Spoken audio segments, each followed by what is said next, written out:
Alexandre de Moraes deu um esporro na testemunha ontem. O general Marco Antônio Freire Gomes, ex-comandante do Exército, que depôs nesta segunda como testemunha na ação penal sobre a tramóia golpista. Isso foi assunto na coluna do Reinaldo Azevedo e tomou um esporro do Alexandre de Moraes, que lembrou que ele não pode dizer uma coisa na corte, ele não pode dizer uma coisa no julgamento e dizer outra na Polícia Federal. Porque entenda uma coisa, tá, gente? O processo do golpe de Estado, o processo do 8 de janeiro de 2023, o processo da tentativa de Bolsonaro de tirar as pessoas do poder e permanecer na presidência da República, quando eles tentam agora se defender, eles tentam dizer que o que eles falaram para a Polícia Federal não é bem verdade. Para emplacar a narrativa que o Alexandre de Moraes é o novo Sérgio Moro. Que o julgamento do 8 de janeiro é a nova Lava Jato, que eles estão sendo casuístas, que a Polícia Federal se exagerou. Quando não houve exagero algum, não houve passada do ponto nenhuma. Foi tudo dentro do devido processo legal. Eles tentaram implantar uma ditadura militar. Isso precisa ser dito. Alô, militares que são testemunhas, vocês têm que zelar pela verdade.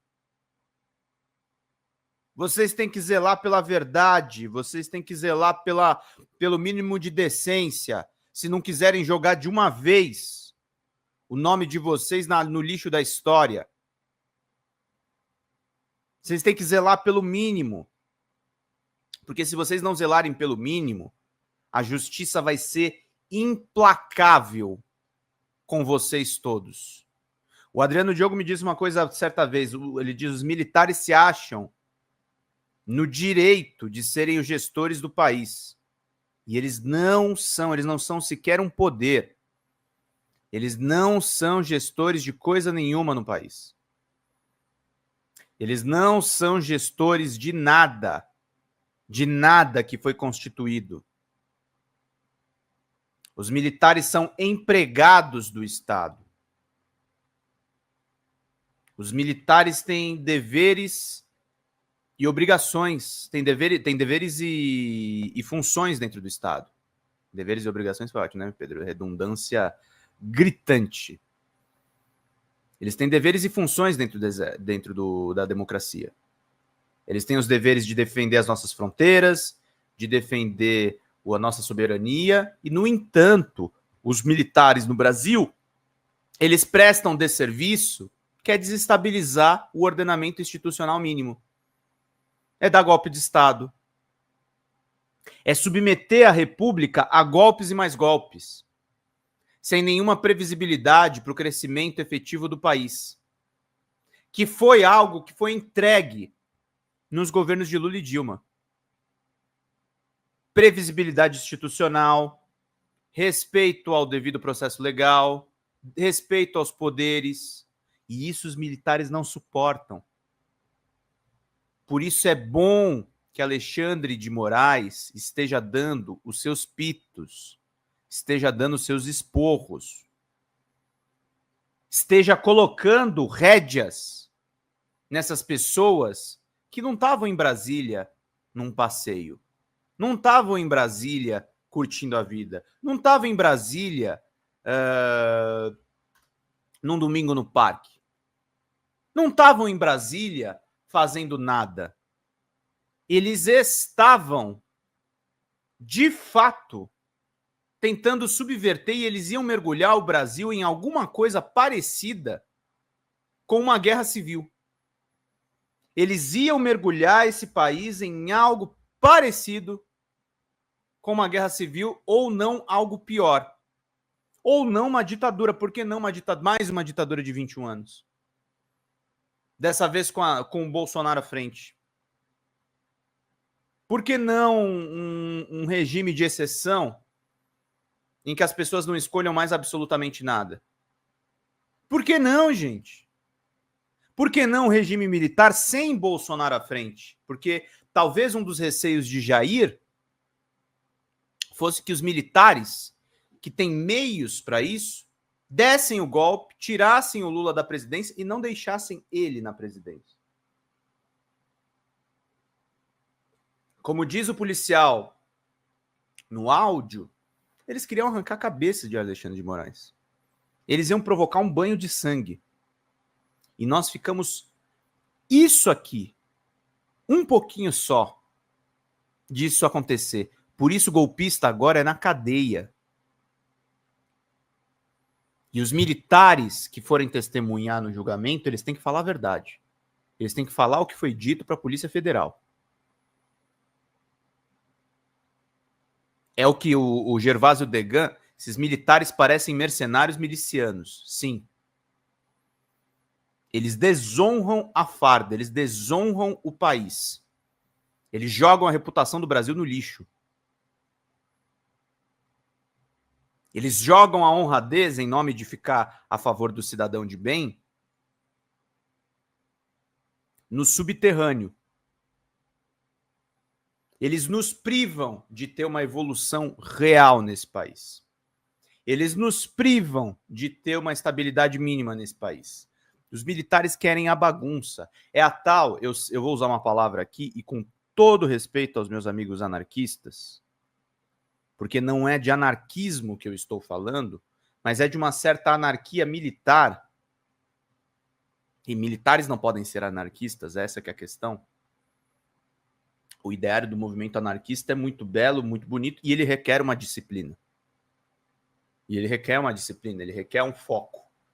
Mas a anarquia militar, a disfunção militar, os tais porões da ditadura que o Hélio Gaspari diz, sem dizer que o Geisel também fazia parte desses mesmos porões, os porões militares, eles nos legaram uma sociedade profundamente desigual. Eles nos legaram as favelas, eles nos legaram a população preta sendo exterminada, eles nos legaram o subdesenvolvimento, eles nos legaram a precarização das universidades. Agora nós temos um privatista militar à frente do governo de São Paulo chamado Tarcísio de Freitas. Nós temos vários assets no cenário que querem engolir a nossa democracia, que querem acabar com um pouco da decência que restou da nossa democracia, que querem corroer as nossas instituições. Esses são os militares com quem a gente está lidando. Esses são as forças de segurança que a gente está lidando. Então, meus caros, enquanto isso, nós temos também a extrema-direita pegando engajamento, querendo pegar também a caroninha da questão dos bebês reborn, da questão de tudo que a gente vem acompanhando. Então, meus caros, é isso que a gente está encarando. E o Alexandre de Moraes tem que dar esporro. O Alexandre de Moraes tem que fazer o processo público valer. O Alexandre de Moraes tem que tornar essa democracia respirável. É com Alexandre de Moraes que a gente vai virar esse jogo. Ah, Pedro, mas você é um puxa-saco do Xandão. Não. Eu escrevi, quando o presidente era Michel Temer, chamando que Moraes era o agente do fascismo. E eu não estava errado. Acontece que as circunstâncias mudaram radicalmente e Alexandre de Moraes se tocou do seu papel na história. Como Reinaldo Azevedo se tocou do seu papel na história. Não se trata de bajular direitistas. Não se trata de achar que eles são superiores aos nossos excelentes quadros na esquerda. Não se trata disso. Mas se trata de reconhecer que algumas mudanças de atores políticos importantes no cenário são que estão possibilitando que a nossa democracia sobreviva. É o que está possibilitando que eu esteja falando abertamente aqui para vocês, sem anistia e cadeia para todos esses caras. Porque é disso que a gente precisa, gente. É disso que a gente precisa cultivar, é disso que a gente precisa cuidar, é disso que a gente precisa monitorar. O julgamento agora vai andar em ritmo acelerado. Talvez tenhamos a condenação de Bolsonaro ainda neste ano. Isso vai gerar uma comoção social e eles já estão preparando o terreno para um sucessor. Nós temos que fortalecer o Alexandre de Moraes para que Lula seja eleito em 26. Sem essa aliança, sem esses aliados, sem um judiciário contundente a respeito dos golpistas, a gente sofre um golpe antes ou durante as eleições. É muito simples. A arena está colocada. É um jogo de xadrez, em que as peças se movimentando são muito fundamentais, são muito essenciais para cada movimento nosso. E o fato de Alexandre de Moraes não titubear, o fato de Alexandre de Moraes manter uma única tese a respeito do 8 de janeiro é fundamental para a nossa estratégia. Não existem duas teses sobre o 8 de janeiro. Ou foi tentativa de golpe, ou não foi nada. Aquilo foi um passeio no parque. E eu não me filio à segunda alternativa. Nós estamos falando da tentativa de um golpe militar. A gente não pode suavizar a respeito disso. Teve comandante de força que coadunou com isso, que estava pensando em colocar tanques na rua. Eles iam dar um golpe militar clássico e até pior, porque iam usar força tática, iam provocar um banho de sangue, iam provocar uma desgovernança completa na sociedade. É desse arcabouço que eu estou me referindo. E temos que falar muito seriamente todo dia a respeito da atuação do Supremo Tribunal Federal nesse processo. Eventualmente, para colocar as forças políticas e as forças dos movimentos sociais para fazer pressão para que a justiça se concretize. Isso tudo é muito importante, gente. Tudo é muito importante. O esporro do Xandão no julgamento é a medida necessária para que as coisas não saiam do seu rumo. Não saiam do seu rumo. É um julgamento, e um julgamento que está sendo acusado de ser lavajatismo, um julgamento que está sendo acusado de ser perseguição de ditadura de toga. São apelidos patéticos? São apelidos patéticos, mas a gente tem que encarar isso com muita seriedade. E a gente tem que denunciar agentes da comunicação públicos, como o Monark, que tentam desvirtuar o papel da Suprema Corte. A Maria Elisa Oliveira Martins, nossa membra aqui, apoiado. Temos que proteger o Xandão e o Supremo, mas como fazer isso? Tem bolsonarista usando os interesses dos Estados Unidos para pressionar o Brasil a desistir de condenar os golpistas. Nós temos que denunciar que esse país tem tribunal. Esse país tem juiz. Esse país tem lei. A nossa lei não é a Constituição dos Estados Unidos. A nossa lei, nós não somos uma república de bananas. Nós somos uma república que existe há centenas de anos e que tem um código próprio, que passou por processos políticos próprios, que tem a sua soberania,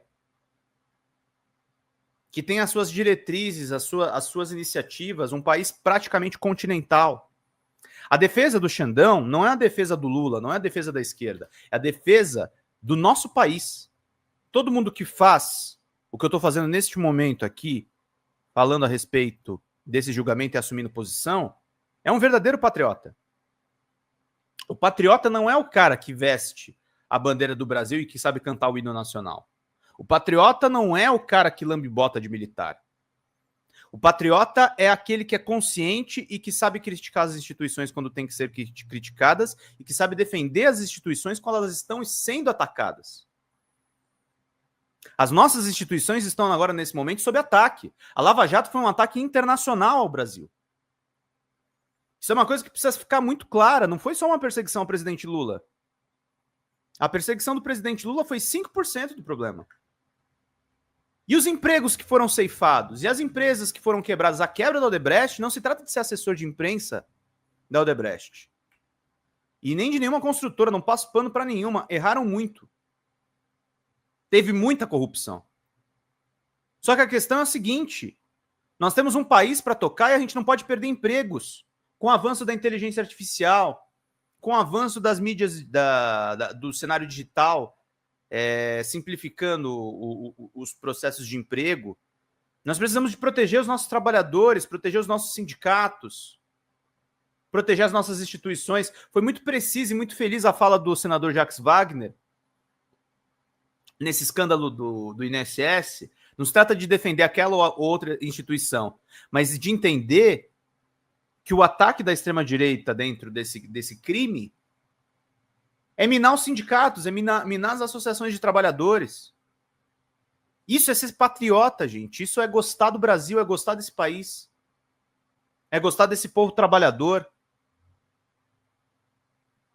É gostar da sua população.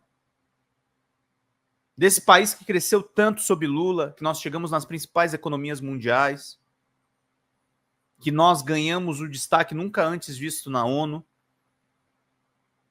Isso é ser patriota, isso é ser nacionalista. Isso é defender os nossos interesses acima dos interesses externos. Isso é defender a possibilidade desse país ser uma alternativa num futuro não muito distante, em que os Estados Unidos está colapsando e que a China está avançando nas economias globais. O Brasil precisa se erguer como esse player. E não, isso nunca vai acontecer enquanto muita gente consumir a mídia hereditária e a Globo. Porque eles querem nos manter domesticados. Eles não querem que o pobre nesse país vá fazer intercâmbio. Eles não querem que o pobre coma no Bolsa Família. Eles não querem que o pobre tenha acesso a um pé de meia, a um crédito consignado mais bem acabado. Embora tenha um problema dos endividamentos, eu não estou tirando isso da equação. Ele não quer poder aquisitivo para os menos favorecidos, essa elite do atraso, que o Gessé Souza também descreveu, embora critique pesadamente o Sérgio Buarque de Holanda. A gente precisa ter um senso nacionalista. Então é o que a Deise está falando aqui. Bom dia, acho o Reinaldo importante no momento. Ontem não gostei das críticas à Janja. Seu machismo está no DNA, como ele fez com a Sinara e com a Tereza Crufinel, está vivo. Pois é, eu não vou comentar isso, porque eu vou fazer mais críticas ao Pedro Doria ao longo dessa semana. Hoje eu vou poupar vocês dele. E eu acho que, infelizmente, nesse aspecto, o Reinaldo ainda se filia ao liberalismo mais clássico. Mas é o que eu falei, a Janja não errou. A Janja é uma patriota. A Janja é uma pessoa que está pensando nesse país. É uma figura muito interessante. O pessoal vai me acusar de janjista essa semana. Eu não tô nem aí, eu tô cagando baldes. Tô assim, não ligando para essa questão. Mas é fato, gente. É fato que a gente tem que pensar esse país. A gente tem que pensar um país melhor para todos nós. Fala pessoal da Folha Democrata, aqui é Pedro Zambarda, editor do canal, falar um pouquinho a respeito da necessidade de vocês financiarem a Folha Democrata, gente. A Folha Democrata é financiada através de um Pix chamado Folha Democrata, é o endereço do Pix, né? folhademocrata@gmail.com. Nós precisamos do nosso jornalismo financiado por vocês que são do nosso público, porque nós passamos vários perrengues aqui com o YouTube, vocês sabem muito bem. E mesmo assim, graças a essa comunidade muito unida, a gente conseguiu fazer lives históricas, acompanhar praticamente ao vivo a campanha do Guilherme Boulos, trazer informações exclusivas a respeito de Gustavo Gayer, de Olavo de Carvalho, de todos os bolsonaristas, combater as fake news e tudo o que a gente acompanha. Por R$80 no nosso Pix, você ganha um curso de roteiro para série, o que é muito importante se você é artista, roteirista, se você lida com essas práticas da economia criativa. Outra forma de você colaborar também é se tornando membro aqui do nosso canal. Isso é muito importante para você fazer as suas atividades por aqui, porque você tem acesso a vídeos exclusivos e nós temos um curso de jornalismo básico para você poder acompanhar a partir de R$5, que é ministrado por mim. A gente tem aí quase uma dezena de aulas e muito conteúdo para você poder acompanhar. Meus caros, minhas caras, financiem o jornalismo independente, financiem o jornalismo que se posiciona à esquerda, financiem o jornalismo na internet, que traz informações confiáveis, checadas, que cruza informações e que trata você que é o nosso público, de uma maneira muito séria. Vida longa e próspera, gente. Cuidem dos seus. Até mais. Tchau, tchau.